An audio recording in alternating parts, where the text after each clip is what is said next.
ഉടായ്പ സ്റ്റോറി എഴുതണം എന്ന് വിചാരിച്ചിട്ട് തുടങ്ങിയതല്ല. ഈ ത്രെഡ് വെച്ചിട്ട് ആലോചിച്ച സമയത്ത് ഞാൻ ഇത് വളരെ രണ്ട് കേസുകൾ കേട്ടിരുന്നുള്ളൂ. ഇപ്പൊ സിനിമ കഴിഞ്ഞ ഞാൻ നോക്കുമ്പോൾ ഒരുപാട് കേസുകൾ ഞാൻ ഇതേപോലെ കണ്ടു. ചില പ്രൊഡക്ഷൻ ഹൗസുകളിലൊക്കെ നമ്മൾ സംസാരിക്കും, പ്രൊഡ്യൂസർ അവരൊക്കെ സംസാരിക്കുമ്പോൾ ഇവർ ചെയ്താന്നാവും അങ്ങനെയുള്ള രീതിയിൽ സജഷൻസ് ഒരുപാട് ഓപ്ഷൻസ് ഒക്കെ അവർ തന്നിരുന്നു. നീല വന്നതിന് ശേഷം പിന്നീട് നീല തന്നെയായിരുന്നു. വേറൊരു വേറെ ഓപ്ഷൻ ചിന്തിച്ചിട്ടില്ല. എൻ്റെ ഫാദർ പോലീസിലായിരുന്നു. പോലീസുകാരന്റെ മോനാണ്. എൻ്റെ ഫാദറിന്റെ ഫാദറും പോലീസായിരുന്നു. അടിപൊളി. വീട്ടിൽ നിന്ന് പോലീസുകാരനെ പറയാറുണ്ടോ? പോലീസുകാരനാവണമെന്ന് പറയാറുണ്ടോ? പറഞ്ഞിട്ടുണ്ടായിരുന്നു. നമ്മുടെ യൂണിറ്റിലൊരു ചേട്ടൻ ഉണ്ടായിരുന്നു. ചേട്ടൻ ഇപ്പം ഭയങ്കര പ്രൊമോഷണൽ വസ്തുവിൽ മാറിയിട്ടുണ്ട്. ചേട്ടാ എൻ്റെ ലൈഫിൽ സംഭവിച്ചിട്ടുണ്ടെന്നാണ്. അപ്പൊ എന്നെ ഒരു പെണ്ണ് പറ്റിച്ചു പോയിട്ടുണ്ട്. ഞാൻ ചേട്ടനോട് വിശദമായിട്ടൊക്കെ പറയാന്ന് പറഞ്ഞു. സിനിമ ഷൂട്ട് കഴിഞ്ഞ് ഒരു മാസം കഴിഞ്ഞ് നിൽക്കുന്ന സമയത്ത് ഈ പെൺകുട്ടീനെ അറസ്റ്റ് ചെയ്തിട്ടുണ്ടായിരുന്നു. ഈ പെൺകുട്ടീനെ അറസ്റ്റ് ചെയ്തു. അതാണ് ഈ അടുത്ത് വന്ന വാർത്തകളിൽ മൊത്തം വന്നിട്ടുണ്ടായിരുന്നു. പെണ്ണ് കേസ് സിനിമയുടെ സംവിധായകൻ ഫെബിൻ സിദ്ധാർത്ഥാണ് ക്യൂ സ്റ്റുഡിയോയിൽ. Welcome to Q studio. Thank you. എന്തൊക്കെയുണ്ട് വിശേഷം? ഇപ്പോഴത്തെ ലേറ്റസ്റ്റ് വിശേഷം എന്ന് പറയുന്നത് പെണ്ണ് കേസാണ്. അതിന്റെ ഒരു ഓറയിൽ നിൽക്കുകയാണ്. ആദ്യം തന്നെ ഹ്യൂജ് കൺഗ്രാജുലേഷൻസ്. കാരണം കിട്ടുന്ന റെസ്പോൺസുകൾ അതേപോലെയാണ്. നല്ല സ്റ്റോറി. അതിന്റെ കൂടെ തന്നെ ഒരുപാട് കാലത്തിന് ശേഷമാണ് ഒരു ബിഗ് സ്പാൻ ഉണ്ടായിരുന്നു മലയാള സിനിമയിൽ. കുറെ തിയേറ്ററിൽ പോയിട്ടൊന്ന് നല്ലോണം ചിരിക്കാൻ, ഒന്ന് ഫ്രീ ആയിട്ട് കണ്ടുവരാൻ പറ്റുന്ന സിനിമകൾ കുറവായിരുന്നു എന്നുള്ള രീതിയിലുള്ള ഒരു ഡിസ്കഷൻസ് സോഷ്യൽ മീഡിയയിലും അല്ലാത്ത പ്ലാറ്റ്ഫോംസിലും ഉണ്ടായിരുന്നു. സോ അതേപോലെ തിയേറ്ററിൽ പോയി ഇരുന്ന് ചിരിക്കാൻ ഞങ്ങൾക്കൊരു സിനിമ വന്നതിന് thank you so much and huge congratulation. Thank you. So പെണ്ണ് കേസിന്റെ നമുക്ക് റൈറ്റർ ആയിരുന്നു. ആദ്യത്തെ സിനിമ റൈറ്റർ ആയിട്ടാണ് വരുന്നത്. അതിനുശേഷമാണ് ഇപ്പൊ ഒരു ഡെബ്യൂ ഡയറക്ഷനിലേക്ക് വരുന്നത്. എങ്ങനെയുണ്ടായിരുന്നു ഈ റൈറ്റർ ടു ഡയറക്ടർ ട്രാൻസ്ഫോർമേഷൻ? ആദ്യത്തത് റൈറ്റർ എന്നുള്ളത് ആക്സിഡന്റിൽ സംഭവിച്ചതാണ്. ആക്സിഡന്റൽ. കാരണം ഞാൻ എൻ്റെ ഒരു സുഹൃത്തിന് വേണ്ടിയിട്ട് ഒരു ഷോർട്ട് ഫിലിമിൽ എഴുതിയ കഥയായിരുന്നു. എനിക്ക് ഡയറക്റ്റ് ചെയ്യാൻ വേണ്ടി തന്നെ എഴുതിയ കഥയായിരുന്നു. അപ്പോൾ അവൻ്റെ ഒരു പ്രത്യേക സിറ്റുവേഷനിൽ അവന് ഒരു കഥ അത്യാവശ്യം ഒരു കഥ വേണമായിരുന്നു. അപ്പം ഞാൻ നീ ഇത് ചെയ്യുമെങ്കിൽ ചെയ്യുമോ എന്ന് പറഞ്ഞിട്ട് ആ കഥ കൊടുക്കുകയായിരുന്നു. പുള്ളിക്കാരൻ ആ കഥ ചെയ്തു. അങ്ങനെ ആ ഷോർട്ട് ഫിലിം കണ്ടിട്ടാണ് ഒരു പ്രൊഡ്യൂസർ ഇത് സിനിമയാക്കിയാലോ എന്ന് പറഞ്ഞിട്ട് വന്നത്. അപ്പം പിന്നെയും ഞാൻ എഴുതേണ്ടി വരും. അങ്ങനെ സംഭവിച്ചാണ്. അത് എനിക്ക് ഡയറക്ഷനാണ് കൂടുതൽ, റൈറ്റിങ്ങിനെക്കാട്ടും കൂടുതൽ ആഗ്രഹിക്കുന്നത് ഡയറക്ഷൻ തന്നെയാണ്. പിന്നെ ഇപ്പൊ ഈ പെണ്ണ് കേസ് പറയുകയാണെങ്കിൽ എൻ്റെ കൂടെ രശ്മി രാധാകൃഷ്ണൻ എന്ന ഒരാൾ കൂടിയുണ്ട്, റൈറ്ററായിട്ട് വന്നിട്ടുണ്ട്. ഈ ഡയറക്ടർ ഡെബ്യൂലേക്ക് വരുന്ന സമയത്ത് ഞാൻ ഫെബിനെ കുറിച്ചൊക്കെ ഇങ്ങനെ ചുമ്മാ ഗൂഗിൾ ചെയ്തപ്പോഴും ഫ്രണ്ട്സിനോടൊക്കെ ചോദിച്ചപ്പോഴും ഫെബിൻ ഭയങ്കര ഇൻട്രോവേർട്ട് ആയിട്ടുള്ള ഒരാളാണ്. അധികം സംസാരിക്കില്ല. ഭയങ്കര, അതായത് ഫെബിനൊരു സ്പേസ് ഉണ്ട്, ആ സ്പേസിൽ ഫെബിൻ ഓക്കെയാണ്. പക്ഷെ ഭയങ്കര സോഫ്റ്റ് ആയിട്ടുള്ള ആള്. അയ്യോ പാവാണ് എന്നൊക്കെയാണ് ഞാൻ കേട്ടത്. ജീവിതത്തിൽ ഏറ്റവും കൂടുതൽ കേൾക്കുന്ന ഒരു പരിപാടി പാവാന്നാണ്. അത് ഭയങ്കര ഇടയ്ക്ക് ദേഷ്യം പിടിക്കും. അങ്ങനെയല്ല, എല്ലാവരും നമ്മൾ ഒരു പാവ ഭയങ്കര ഇൻട്രോവേർട്ട് അത് ഞാൻ എപ്പോഴും കേൾക്കുന്നതാണ്. പക്ഷെ ഒരു ആംബിവേർട്ട്. പക്ഷെ എൻ്റെ ചില സുഹൃത്തുക്കൾ, എൻ്റെ അടുത്ത ക്ലോസ് ആയിട്ടുള്ള സുഹൃത്തുക്കൾ ഭയങ്കര അത്ഭുതപ്പെടും ഞാനിങ്ങനെ ഇൻട്രോവേർട്ടാന്ന് പറയുമ്പോൾ.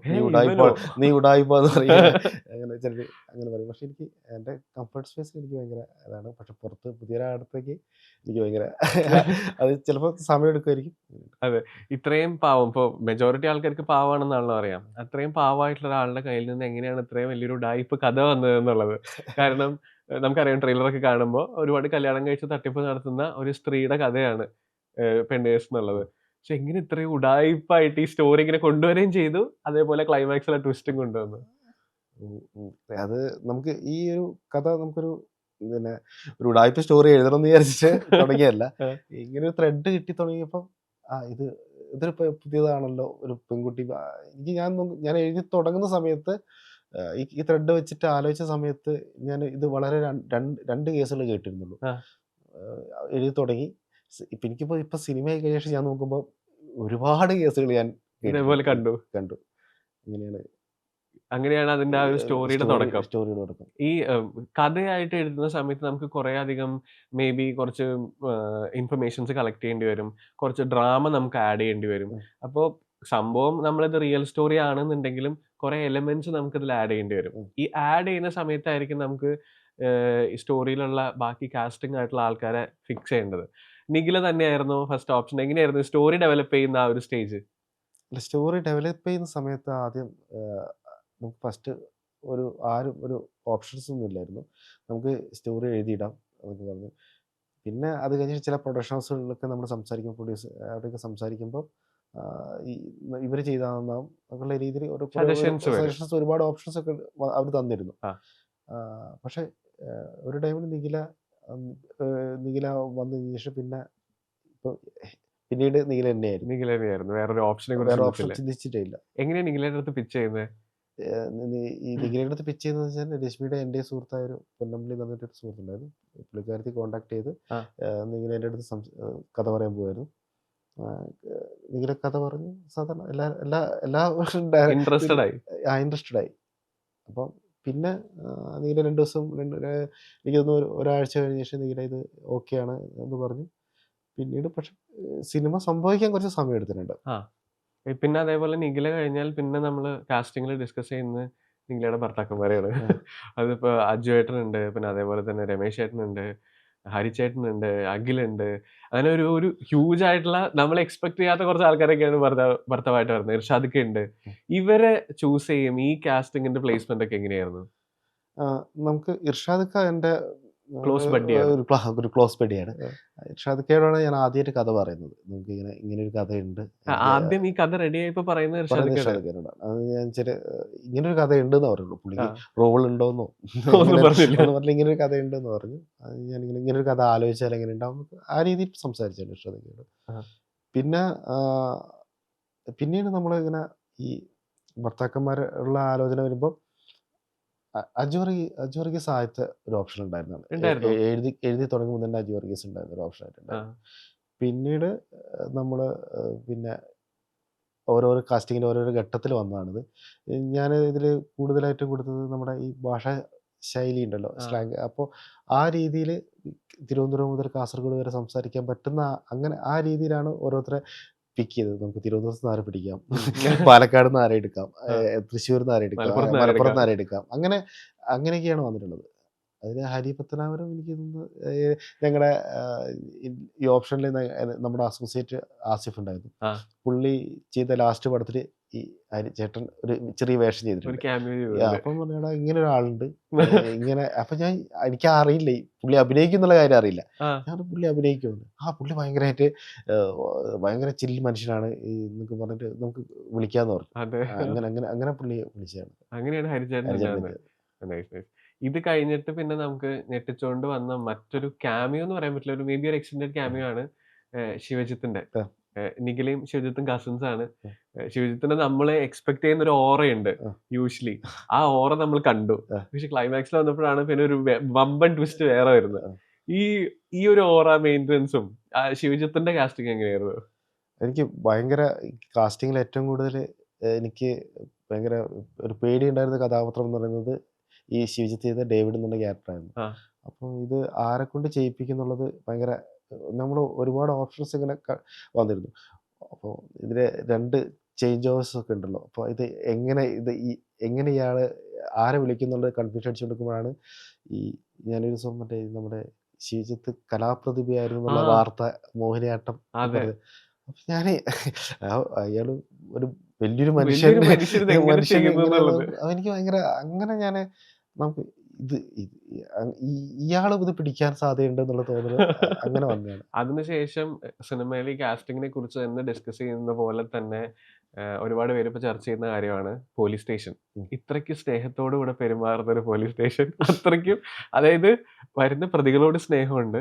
പോലീസ് സ്റ്റേഷനിൽ അവരെ എല്ലാവരും അങ്ങോട്ടും ഇങ്ങോട്ടും അവിടുത്തെ എംപ്ലോയീസ് തമ്മിൽ സ്നേഹമുണ്ട്. അവിടുത്തെ അവരുടെ പോലീസ് സ്റ്റേഷനിലെ ജോലി അല്ലാതെ പ്രധാനമായിട്ട് അവർക്ക് മറ്റൊരു ജോലി അവിടെ ഉണ്ട്. ഇത്രയ്ക്കും ഭയങ്കര ഹാർട്ട് വാർമിംഗ് ആയിട്ടുള്ള ഒരു പോലീസ് സ്റ്റേഷൻ മലയാളികൾ ഇതുവരെ കണ്ടിട്ടില്ല. ഇതെങ്ങനെയായിരുന്നു ഇതിനെ സെറ്റപ്പ് ചെയ്യാനുണ്ടായ ഒരു പ്രചോദനം?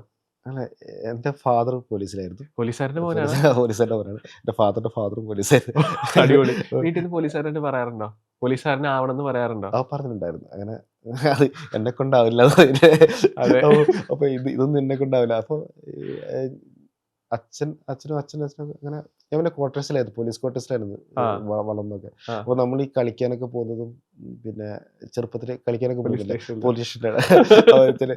അവിടെ നമുക്ക് ഒരുപാട് ഇത് കിട്ടുമല്ലോ, പഴയ വണ്ടി, പിടിച്ചിട്ട വണ്ടി, ടയർ, ഇത്ര അങ്ങനെ അവിടുന്ന് ഭയങ്കര രസത്തിൽ ഞങ്ങളുടെ ക്വാർട്ടേഴ്സിലുള്ള അവരൊക്കെ കളിക്കുന്ന ഒരു സ്ഥലമായിരുന്നു.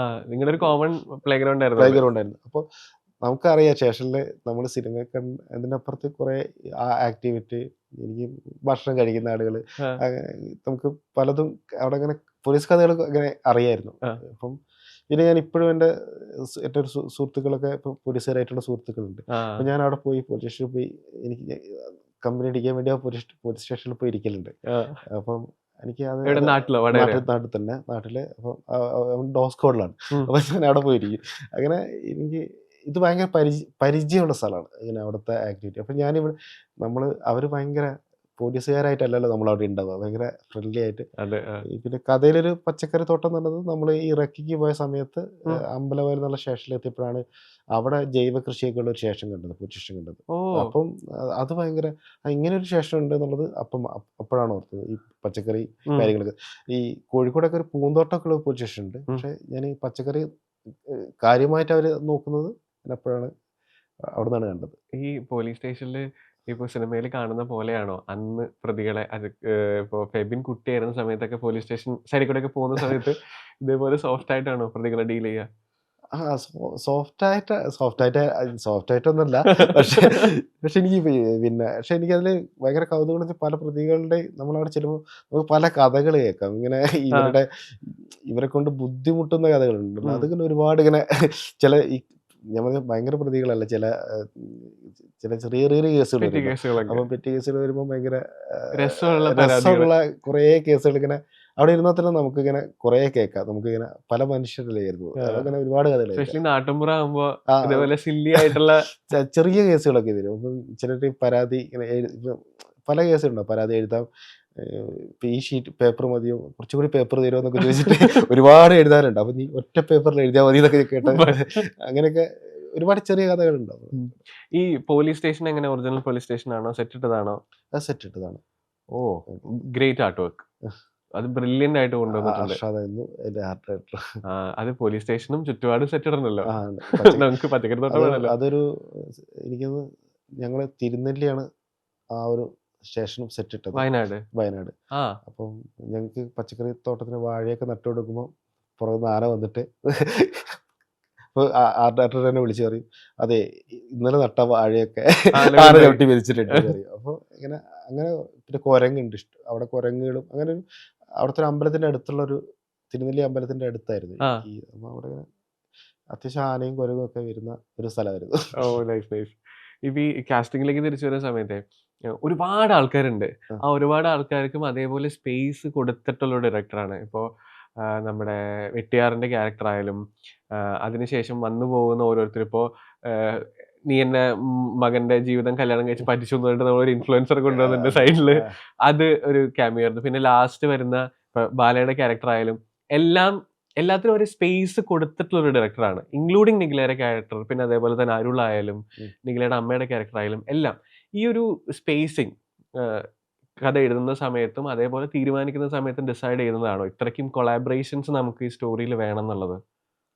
ഇപ്പോൾ എനിക്ക് ആദ്യത്തെ എഴുത്തിൽ നമ്മുടെ ഈ പറയുന്ന ഈ ശ്രീകാന്ത് വെട്ടിയാരുടെ ക്യാരക്ടർ ഇല്ലായിരുന്നു. പിന്നീട് ആ സ്പേസിൽ എനിക്ക് തോന്നുന്നു ഒരുപാട് കഥകൾ ആലോചിച്ചിട്ടുണ്ട്, ഒരുപാട് കേസുകൾ ആലോചിച്ചിട്ടുണ്ട്. അപ്പം നമുക്ക് നേരത്തെ വന്ന പല പോലീസ് സ്റ്റേഷൻ കഥകൾ, സിനിമകളിൽ കണ്ട കഥകളൊക്കെ തന്നെയാണല്ലോ നമ്മൾ ആലോചിച്ച് വരുമ്പം ഇതുപോലെ അടിക്കും അങ്ങനെ. അതുകൊണ്ട് തന്നെ ഒരുപാട് കഥകൾ ആലോചിച്ച് അവസാനം വന്നൊരു കഥയാണ്, ഒരു കേസാണ് ഈ പറയുന്ന ശ്രീകാന്ത് വെട്ടിയാരുടെ വ്ളോഗറുടെ ഒരു ഇത് വന്നത്. പിന്നെ ബാല അവിടെ ഒരാൾ വന്നു കഴിഞ്ഞാൽ അത് നന്നായിരിക്കും ഞങ്ങൾക്ക് എല്ലാവർക്കും ഉണ്ടായിരുന്നു, പ്രൊഫഷണലും ഞങ്ങൾക്ക് എല്ലാവർക്കും ഒരു തോന്നലുണ്ടായിരുന്നു. അല്ല ബാലയല്ല, അവിടെ ഒരു രസമുള്ള ഒരാൾ വന്നു കഴിഞ്ഞാൽ അത് അവസാനം ഒരു രസം ഉണ്ടാവും, അങ്ങനെ അതിനൊരു ഭംഗി ഉണ്ടാവും തോന്നി. ഡയറക്ടറാണോ? അല്ല, ബാല പ്രൊഡക്ഷൻ വന്നൊരു ഓപ്ഷൻ ആയിരുന്നു ശരിക്കും പറഞ്ഞാൽ. ബാല പ്രൊഡക്ഷൻ ബാലയെ പിടിച്ചാലോ എന്നുള്ള ചോദ്യം വന്നത്, ബാല നമുക്ക് എന്തുകൊണ്ടും വന്നുകൂടാതെ. അപ്പൊ ഈ ബാലയോട് ഈ ഡയലോഗ് പറഞ്ഞു കൊടുത്തപ്പോ ബാല എന്താ പറഞ്ഞു? ഇല്ല, പുള്ളി ഭയങ്കര പുള്ളി പുള്ളി ആ സെൻസിലെടുത്തു. പുള്ളി ആ സെൻസിലുണ്ട്. പുള്ളി ഭയങ്കര രസമുള്ള വേറെ രസമുള്ള മനുഷ്യനാണ്. അങ്ങനെ പുള്ളി ആ ഡയലോഗ് പറഞ്ഞു. ഒരു പ്രശ്നമില്ലായിരുന്നു. ഞങ്ങൾ ഭയങ്കര ടൈറ്റ് ഷൂട്ടായിരുന്നു. എന്നാലും പുള്ളി അതിനൊക്കെ നിന്നു, ഞങ്ങളെ കൂടെ നിന്നു. അവിടെ നിന്നു. പിന്നെ ഇമ്പോർട്ടന്റ് ആയിട്ടുള്ള ഒരു റാപ്പ് ഇതിലുള്ളത് ക്യാരക്ടേഴ്സ് തമ്മിലുള്ളത് ഒന്ന് ഹക്കീമും അതേപോലെ തന്നെ കുഞ്ഞികൃഷ്ണ മാഷുമാണ്. ഇവരുടെ ഒരു ബ്ലെൻഡ് ഈ സിനിമയിൽ അത്രത്തോളം വർക്കായിട്ടുണ്ട്. ഒരു സീനിയർ ഉദ്യോഗസ്ഥൻ ഒരു ജൂനിയർ ഉദ്യോഗസ്ഥനെ വിളിക്കുന്ന പോലെയല്ല പല സീനുകളിലും അവർ തമ്മിലുള്ള കോൺവെർസേഷൻ വരുന്നത്. ഇവരുടെ ക്യാരക്ടറിന്റെ ഫിക്സിങ്ങും ഇവരുടെ ഈ റാപ്പോയും അതെങ്ങനെയാണ് beautifully as a director work ചെയ്തെടുത്തത്? അല്ല, എഴുതുന്ന സമയത്ത് ഇവര് തമ്മിൽ ഇങ്ങനൊരു ബന്ധമായിരിക്കണം എന്ന് എനിക്ക് തോന്നിയത്. അതായത് സാർ എല്ലപ്പോഴും സാർ എന്ന് വിളിയൊന്നും ഞാനങ്ങനെ സ്റ്റേഷനിൽ കണ്ടിട്ടില്ല. ഇങ്ങനെ ചിലപ്പം അവരിങ്ങനെ ഇവര് ബഹുമാനത്തോടെ തന്നെ വിളിക്കലൊക്കെ റിയൽ ലൈഫിൽ ഞാൻ കണ്ടിട്ടുണ്ട്. അപ്പൊ ഞാനത് കണ്ട ചില പോലീസുകാർ അങ്ങനെയുണ്ട്. സീനിയർ ആയിട്ടുള്ള ചില പോലീസുകാരോടൊക്കെ പ്രായത്തിനൊക്കെ ബഹുമാനിച്ചിട്ട് ചിലപ്പോൾ ഒഫീഷ്യൽ വരുമ്പോൾ അങ്ങനെയായിരിക്കും. പക്ഷെ അല്ലാത്തപ്പോഴൊക്കെ അവരിങ്ങനെ ഒരു ഏട്ട വിളിയൊക്കെ ഉണ്ട്. അപ്പം അങ്ങനെ ഒരു എഴുത്തിലുണ്ടായിരുന്നു. അപ്പം ഇത് ആ ഒരു ഗ്യാപ്പ് വേണമെന്നുള്ളതുകൊണ്ടാണ് ഒരു കുഞ്ഞികൃഷ്ണ മാഷ് വന്നതും ഹക്കീം വന്നതും. പക്ഷെ ഇവര് ഭയങ്കര രസമായിരുന്നു. ചെയ്തു വരുമ്പം ഭയങ്കര നാച്ചുറൽ ആയിട്ട് അത് വർക്ക് ആയിട്ടുണ്ടായിരുന്നു. പിന്നെ ഈ കുഞ്ഞികൃഷ്ണ മാഷിന് ഒരു സ്പേസ് ഉണ്ടല്ലോ. ആള് ഒരു ക്യാരക്ടറിനെ കൺസീവ് ചെയ്യുന്ന രീതി, അത് പ്രസന്റ് ചെയ്യുന്ന രീതി, സ്പെഷ്യലി കണ്ണൂർ സ്ലാങ് ഒക്കെ ആളുടെ ഒരു ഫ്ലെക്സിബിലിറ്റി, ഇതൊക്കെ എങ്ങനെ പെണ്ണുകേസ് എന്ന സിനിമയിൽ ആസ് എ ഡയറക്ടർ യൂസ് ചെയ്തത്? കുഞ്ഞികൃഷ്ണ മാഷ് തന്നെ എന്നോട് പറഞ്ഞിട്ടുണ്ട്. എനിക്ക് ആദ്യത്തെ 2 ദിവസം ഞങ്ങള് ഈ പുള്ളിക്ക് ടീമായിട്ട് അങ്ങനെ പുതിയ ടീമായി വരുന്നതിൻ്റെ ഒരു പ്രശ്നമുണ്ടല്ലോ, അതുണ്ടായിരുന്നു പുള്ളി പറഞ്ഞിട്ടുണ്ട്. പക്ഷേ 2ാമത്തെ 3ാമത്തെ ദിവസം എനിക്ക് തോന്നുന്നു പുള്ളി പിന്നെ ഞങ്ങളെ കൂടെ തന്നെ ആക്റ്റീവായിട്ട് ആദ്യം ഞാൻ പോട്ടെ എന്നൊക്കെയാണ് പുള്ളി, എനിക്ക് എൻ്റെ ഷോട്ട് ഉണ്ടോ എന്നൊക്കെ ചോദിച്ചിട്ട് പുള്ളി എന്നെ കഴിഞ്ഞോ എന്നൊക്കെ പറഞ്ഞ് നിൽക്കുന്ന ഒരു മനുഷ്യനായിരുന്നു. പക്ഷെ പിന്നീട് പുള്ളി അവിടെ തന്നെ ഞങ്ങളെ കൂടെ തന്നെ ഒരു കസേരയൊക്കെ ഇട്ടിരുന്ന് നൈറ്റായിട്ട് പോവാന്നൊക്കെയുള്ള മൂടായി. ഇപ്പോഴും എനിക്ക് തോന്നുന്നു എന്നെ ഏറ്റവും കൂടുതൽ തവണ വിളിക്കുന്ന ആള് കുഞ്ഞികൃഷ്ണ മാഷായിരിക്കും. ഓ നൈസ് നൈസ്. ഇപ്പൊ ഓരോരുത്തരുടെ കഥ പറയുമ്പോഴായാലും, അതായത് നിഖിലയുടെ ക്യാരക്ടർ പറ്റിച്ചിട്ട് പോയ ഓരോരുത്തരുടെ കഥയിലും ഇതേപോലെ നാട്ടിൻപുറത്തെ ടച്ചുള്ള ഒരുപാട് ക്യാരക്ടേഴ്സ് വരുന്നുണ്ട്. അതില് ഏറ്റവും കൂടുതൽ ഫണ്ട് വർക്കായിട്ടുള്ള ഒരു ഏരിയ, തിയേറ്റർ ഒരുപാട് പേര് ചിരിച്ചത് രമേശ് ചേട്ടൻ ചെയ്ത ക്യാരക്ടറാണ്, രമേശ് പിഷാരടി. എങ്ങനെയായിരുന്നു രമേശ് ചേട്ടന്റെ ക്യാരക്ടറൈസേഷനും അതിലേക്ക് വന്നിട്ടുള്ള ആ ഒരു ക്യാരക്ടർ ആർക്കും? രമേശ് ചേട്ടൻ്റെ ക്യാരക്ടർ ആദ്യം എഴുതി വന്നപ്പോൾ ഒരു സ്പോർട്സ് അധ്യാപകനൊക്കെ ആയിരുന്നു. സ്പോർട്സ് അധ്യാപകനായിരുന്നു. പിന്നീടാണ് അത് മാറ്റം വരുത്തിയത്. അപ്പോൾ അത് എൻ്റെ ഒരു അച്ഛൻ്റെ അനുജനെയൊക്കെ വെച്ചിട്ടായിരുന്നു ഞാൻ ആലോചിച്ചിരുന്നത്. അപ്പോൾ പിന്നെ അഭിനയിക്കും അല്ല, പുള്ളീൻ്റെ ഒരു പെരുമാറ്റം ഉണ്ടല്ലോ, അത് വെച്ചിട്ട് അപ്പൊ പുള്ളിയിലൊരു മാനേഴ്സ് ഒക്കെ ഉണ്ട്. അപ്പൊ അത് വെച്ചിട്ട് ആലോചിച്ചായിരുന്നു. പക്ഷെ പിന്നീട് അത് കഴിഞ്ഞ ശേഷം പിന്നെ എനിക്ക് ഈ നമ്മുടെ കൂട്ടത്തിൽ തന്നെ കുറേ പേര്, എനിക്ക് എൻ്റെ കൂട്ടുകാരിലൊരു 10 പേര് 12 പേരുടെ ഇപ്പോഴും കല്യാണം കഴിച്ചിട്ടില്ല. കല്യാണം ആലോചനയായിട്ട് നാട്ടിലിങ്ങനെ എല്ലാ ദിവസവും ഞായറാഴ്ച പെണ്ണ് കാണാൻ പോകുന്ന ആൾക്കാരാണ്. എല്ലാ ഞായറാഴ്ചയും പിന്നെ ഒരു ദിവസം 3-4 പിന്നെ പെണ്ണ് കാണലായിട്ട് പോകുന്ന ആൾക്കാരാണ്. അപ്പൊ അവരുടെ ഈ പ്രശ്നങ്ങളൊക്കെ എനിക്കറിയാം. അപ്പൊ അതുകൊണ്ട് അതിന്റെ ഓരോ എലമെന്റാണ് പുള്ളിക്ക് കൊടുത്തിട്ടുള്ളത്, രമേശ് ചേട്ടന് കൊടുത്തിട്ടുള്ളത്. ഇപ്പൊ പറഞ്ഞല്ലോ സിനിമ റിലീസായി കഴിഞ്ഞ പോയിന്റില് ഒരുപാട് ആൾക്കാർ ഇത്തരത്തിലുള്ള എക്സ്പീരിയൻസുകൾ പറഞ്ഞു, അതായത് ഇങ്ങനെ പറ്റിച്ചിട്ട് പോയ കഥകളൊക്കെ മെസ്സേജ് ആയിട്ടും അല്ലാതൊക്കെ ആയിട്ട് വന്നു എന്നുള്ളത്. അത് കേട്ടപ്പോ എന്ത് തോന്നി? ഞാൻ ഇതിൽ ഏറ്റവും കൂടുതൽ എനിക്കൊരു വന്ന ഒരു ഇത് പറയുകയാണെങ്കിൽ, നമ്മുടെ ഇതില് ഇർഷാദൊക്കെ ചെയ്തത് ഒരു പഞ്ചായത്ത് പ്രസിഡന്റായിരുന്നു. പഞ്ചായത്ത് പ്രസിഡന്റ് വേഷം പുള്ളിക്കാരനാണ് ഫസ്റ്റ് പരാതിയായിട്ട് വരുന്ന രീതിയിലാണ് നമ്മുടെ കഥ മൊത്തത്തിൽ തുടങ്ങുന്നത്. ഈ നമ്മുടെ യൂണിറ്റിലൊരു ചേട്ടൻ ഉണ്ടായിരുന്നു. ചേട്ടൻ ഇപ്പൊ ഭയങ്കര പ്രൊമോഷണൽ വസ്തുവിൽ മാറിയിട്ടുണ്ട്. അങ്ങനെയല്ല, ഈ നമ്മുടെ യൂണിറ്റിലെ ചേട്ടൻ വന്നിട്ട് 2 ദിവസം മൈസൂർ ഷൂട്ട് ചെയ്തപ്പോൾ 2 ദിവസം കഴിഞ്ഞ് എൻ്റെ അടുത്ത് വന്നിട്ട് പറഞ്ഞു, പിന്നെ ഇതെന്താ ഈ പരിപാടി, കഥ എന്താന്ന് ചോദിച്ചു. അപ്പൊ ഞാൻ പറഞ്ഞു ഇങ്ങനെ ഒരു വിവാഹ തട്ടിപ്പ് അങ്ങനെ എന്തെങ്കിലാണെന്ന് ചോദിച്ചു. ഞാൻ പറഞ്ഞു അങ്ങനെ ഒരു കഥ പറഞ്ഞു, ഇങ്ങനെ പറഞ്ഞു വിവാഹ തട്ടിപ്പ് എടുത്തൊരു പെൺകുട്ടിയുടെ കഥ. ചേട്ടാ എൻ്റെ ലൈഫിൽ ഇത് സംഭവിച്ചിട്ടുണ്ടെന്ന് പറഞ്ഞു. അപ്പോൾ എന്നെ ഒരു പെണ്ണ് പറ്റിച്ചു പോയിട്ടുണ്ട്. ഞാൻ ചേട്ടനോട് വിശദമായിട്ടൊക്കെ പറയാമെന്ന് പറഞ്ഞു. അങ്ങനെ എനിക്കൊന്ന് മൈസൂർ പോഷൻ കഴിഞ്ഞ ശേഷം പുള്ളി എന്നോട് കുറേ ഇങ്ങനെ പറഞ്ഞു, അവളിങ്ങനെ പറ്റിച്ചു എന്നൊക്കെ പറഞ്ഞു. ഞാനിങ്ങനെ സാധാരണ ഒരു തേപ്പ് കഥ എന്നുള്ള രീതിയിൽ വിട്ടതാണ്.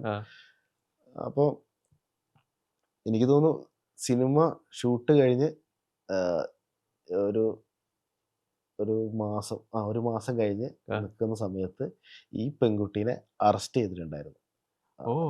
ഈ പെൺകുട്ടീനെ അറസ്റ്റ് ചെയ്തു. അതാണ് ഈ അടുത്ത് വന്ന വാർത്തകളിൽ മൊത്തം വന്നിട്ടുണ്ടായിരുന്നത്.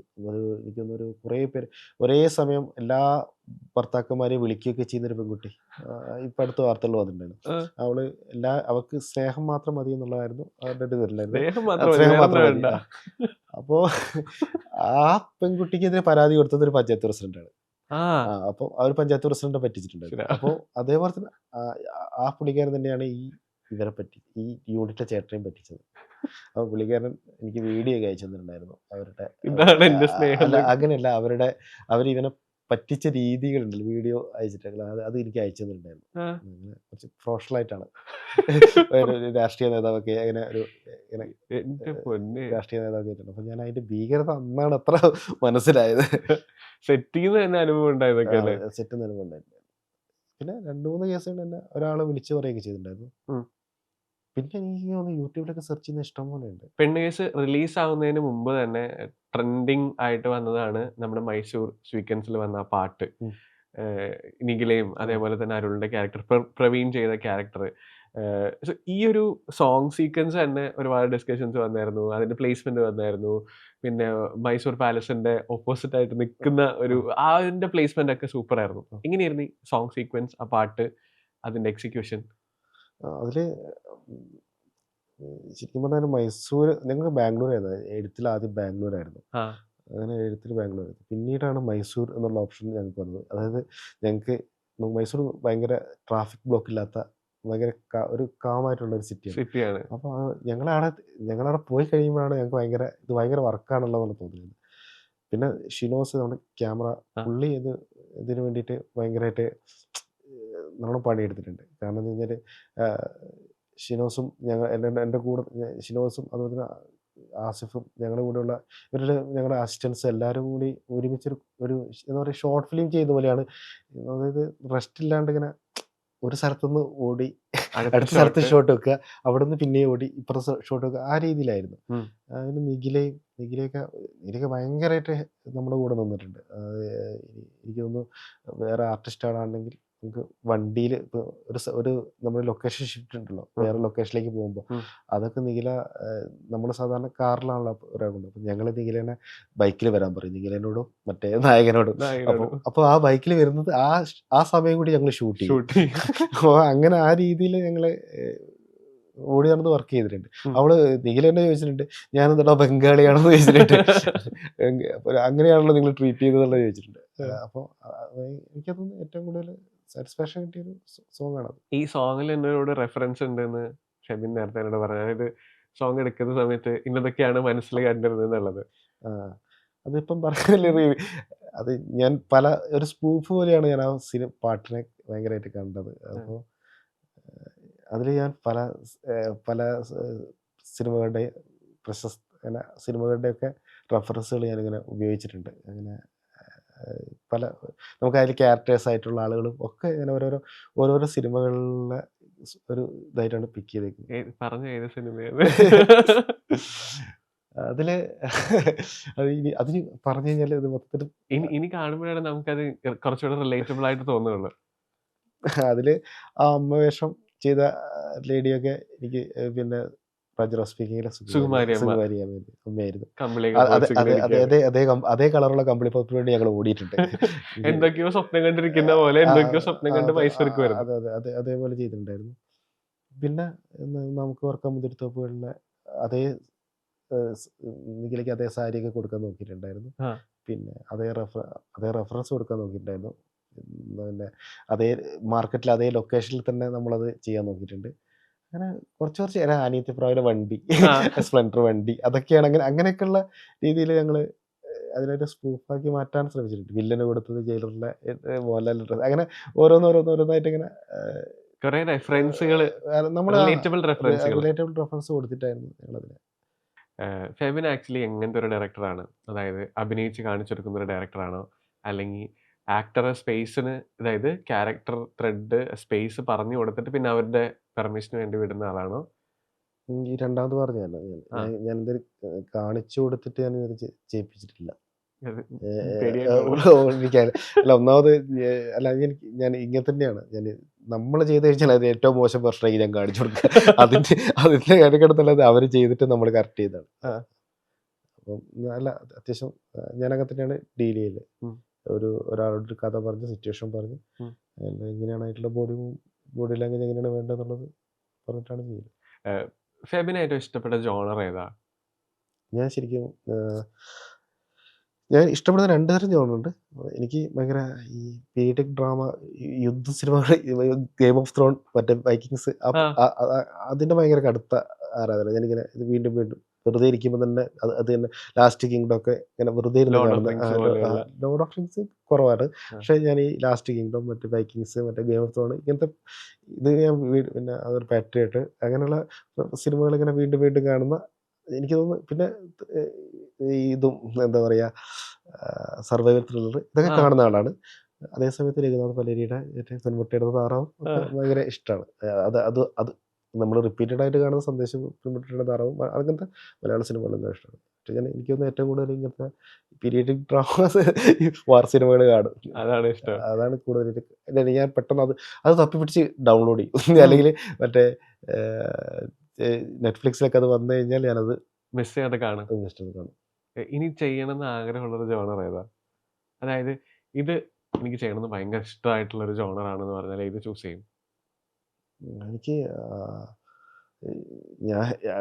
ഞാൻ ഇന്ന ഒരു ജോണർ ചൂസ് ചെയ്തിട്ട് നമുക്കൊരു കഥ കിട്ടിക്കഴിയുമ്പോൾ അങ്ങനെ ആലോചിക്കുന്നതാണ്. പക്ഷെ എനിക്ക് ഭയങ്കര സർവൈവൽ ത്രില്ലർ ഭയങ്കര ഞാൻ ആഗ്രഹിക്കുന്നൊരു ഇതാണ്. എനിക്ക് അത് ഭയങ്കര ഞാൻ ഇഷ്ടപ്പെടുന്നത് കൊണ്ടാണോന്ന് അറിയില്ല. എനിക്കത് ആ ഒരു ജോണർ ചെയ്യണമെന്ന് എനിക്ക് ഭയങ്കര ആഗ്രഹമുണ്ട്. പക്ഷെ ഞാൻ അടുത്ത ആലോചിക്കുന്ന കഥകളൊന്നും സർവൈവൽ ത്രില്ലർ അല്ല എന്നുള്ളതാണ് സത്യം. പക്ഷെ എനിക്ക് അങ്ങനെ അത് ചെയ്യണമെന്ന് ഭയങ്കര ആഗ്രഹമുണ്ട്. സർവൈവൽ ത്രില്ലർ സ്റ്റോറീസ് ചെയ്യണമെന്ന് ആഗ്രഹം. ഓക്കെ. ഇനി എന്തൊക്കെ കഥകളാണ് പണിപ്പുരയിൽ ഇപ്പോൾ ഉള്ളത്? ഒരു ഫാന്റസി പരിപാടി ഉണ്ട്, ഒരു ഫാന്റസി കോമഡി ഉണ്ട്. ഫാന്റസി കോമഡി ആയിട്ടുള്ളൊരു ഇതുണ്ട്. അതാണ് ഞാനിങ്ങനെ ആലോചിക്കുന്നത് ഉള്ളത്, കഥയുള്ളത്. പിന്നെ സ്ട്രക്ചറൊക്കെ സെറ്റ് ആയോ? അത്യാവശ്യം കുഴപ്പമില്ല. അത് ഞാൻ ഇങ്ങനെ എഴുതി വെച്ചിട്ടുണ്ട്. അതും 2-3 കഥകൾ എഴുതി വെച്ചിട്ടുണ്ട്. 2-3 കഥകളൊക്കെ എഴുതി വെച്ചിട്ടുണ്ട്. അതേപോലെ ഫീമെയിൽ ലീഡാണോ? ഇല്ല. ഞാൻ കൂടുതൽ ചോദിക്കുന്നില്ല, നമുക്ക് വെയിറ്റ് ചെയ്യാം. ഈ കുറേ കാലത്തിന് ശേഷമാണ് ഈ മലയാള സിനിമയിൽ ഒരുപാട് ചേഞ്ചസ് വരുന്നത്. അതായത് ഒരു ഫീമെയിൽ ലീഡ് സിനിമ വന്നാലും തിയേറ്ററിൽ നമുക്ക് ആളെ കയറ്റാമെന്നുള്ളതും, അതേപോലെ നിഖില വിമൽ ഇൻ പെണ്ണ് കേസ് എന്നൊക്കെ പറയുന്നത് കുറേ ഡിസ്കഷന് ശേഷം മലയാള സിനിമ അക്സെപ്റ്റ് ചെയ്ത് വരുന്ന ചേഞ്ചുകളാണ്. ഇതൊരു ഫീമെയിൽ ലീഡ് സ്റ്റോറി തന്നെ ആകണം എന്നുള്ള ഒരു പോയിന്റ് ആസ് എ ഡയറക്ടർ എങ്ങനെയായിരുന്നു ചൂസ് ചെയ്യുന്നത്? നമുക്ക് ഞാനിന്ന് ഫീമെയിൽ ലീഡ് അല്ല ഇന്ന ആക്ടർ ചെയ്യണം അല്ലെങ്കിൽ ഇന്ന ആക്ട്രസ് ചെയ്യണം എന്ന് വിചാരിച്ചിട്ടൊരു ജോണർ തിരഞ്ഞെടുത്തല്ല.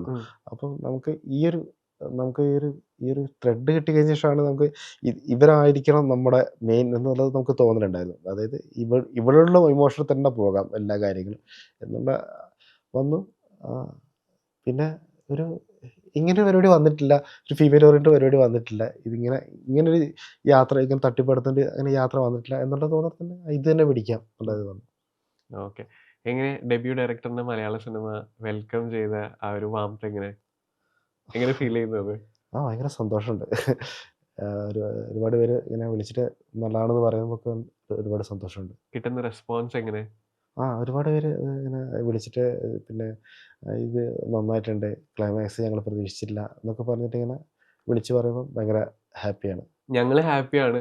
കാരണം ഇത്തരത്തിലൊരു സിനിമ തിയേറ്ററിലിരുന്ന് ഫാമിലി ആയിട്ട് കണ്ട് ചിരിക്കാൻ പറ്റുന്ന, ഒട്ടും എക്സ്പെക്ട് ചെയ്യാത്ത രീതിയിൽ അതിനെ ക്രാഫ്റ്റ് ചെയ്തതിൽ Febin, thank you so much for entertaining us. ഇനി നേരത്തെ പറഞ്ഞ ഫാന്റസിക്ക് വേണ്ടി ഞങ്ങൾ വെയിറ്റിംഗ് ആണ്. Thank you so much Febin and all the very best. Thank U.